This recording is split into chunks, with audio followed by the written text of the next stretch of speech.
კაი გამარჯობა, მე გიორგი ლიპარაშვილი ვარ, იგივე ლიპარა მოსწავლებელი და დღეს ლიპარასკევობა ესპანეთიდან მოგესალმებათ და რა თქმა უნდა ესპანელი ავტორი შევარჩიეთ თქვენთვის გასახსნელად, გასაცნობად. ხუან რამონ ხიმენესი შევარჩიე, ერთ-ერთი ყველაზე ცნობილი და პოპულარული ესპანელი პოეტი, რომელიც ნობელის პრემიის ლაურეატიც გახდათ 1956 წელს.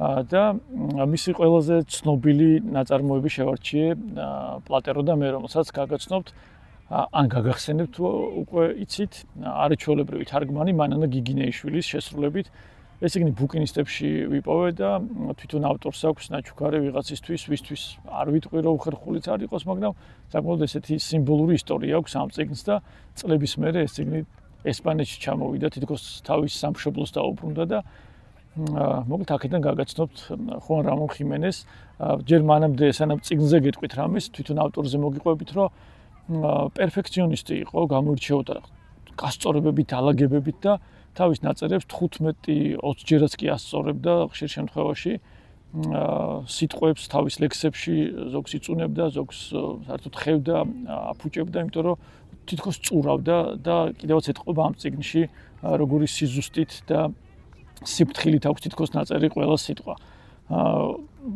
პლატერო და მე როგორც გარეკანზე ხედავთ, პლატერო არის ვირი და ნამდვილ ვირს ეძღვნება. ბავშვობაში ხუან რამონ ხიმენეს თურმე ყავდა პატარა ვირი, რომელსაც ვერცხლის ფეროში არქვა.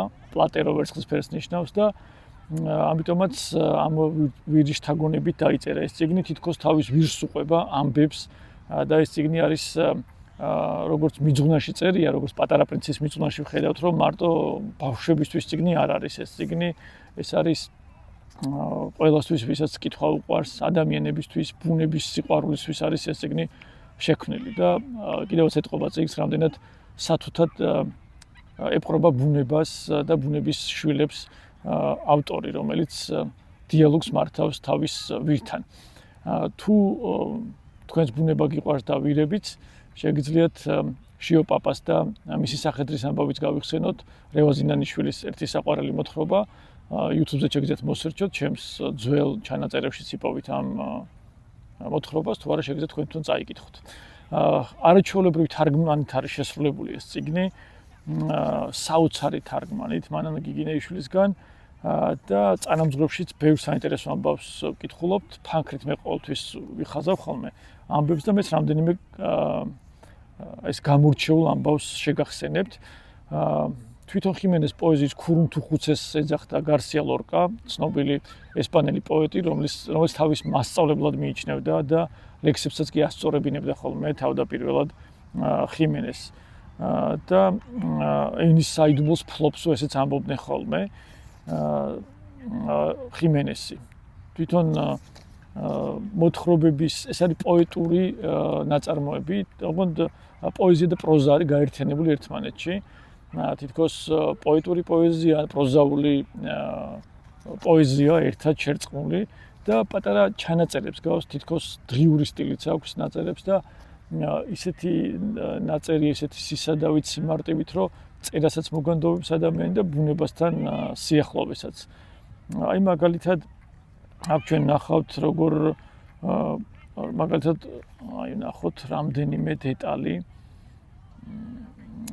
აი მაგალითად ვირს რო ელაპარაკება ჩემზე ადრე თუ მოკვდები ჩემო პლატერო ნაგვის ურიკით ვერავინ წაგაგორებს შლამიან ნაპირზე მთის გზაწრულიდან ვერავინ მოგისვრის ხრამში სხვა საცუდავი ვირებივით სხვა ცხენებივით სხვა ძაღლებივით რომელთაც ქვეყნად არავინ ახავთ მოკეთი და მოყვარული სანხუანისაკენ 6 საათის რეისით დაზრულ მეწლმანეებს თვალში არ ეცემათ საზარელი სანახაობა ვერ ნახავენ ყვალყორანთაგან დაჯიჯგმულ სისხლში ამოწყვის შენს ხერხემალს მეწამული დაისით ფერდაკარგულ ხომალდის ანძის მსგავს არც შეშუპდება და არც გაიფშიკები სადმე ლოკოკინებიან თხრილში არ დააფრთხობ შემოდგომის კვირას აღამოს კედრის მოხალული თესლით კნატუნით ფიჭვნარში გამოსულ ტოტებს დაფრენილ და ხრამისაკენ გადახდილ ცნობის მოყარე ბალღებს. თითქოს ბავშვებსაც სულ ართობს პლატერო და ეთამაშება და ამ წიგნში თავმოყრილია როგორც სევდა, ასევე სიხარულიც, ბედნიერებაც, ბუნებასთან მეგობრობაც და კიდევ ბევრი სხვა.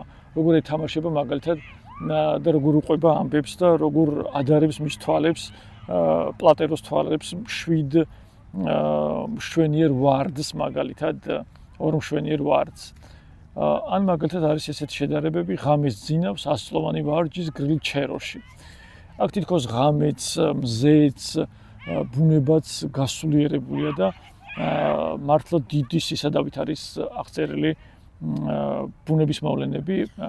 პლატერო და მე ერთ-ერთი ყველაზე პოპულარული წიგნი იყო, მის მილიონობით ტირაჟი დაიბეჭდა და გაიყიდა და დღესაც ესპანეთში 1914 წელს არის გამოცემული და დღესაც ესპანეთში სკოლებში ერთ-ერთ მთავარ საკითხავად, დამატებით საკითხავად ითვლება ეს ნაწარმოები.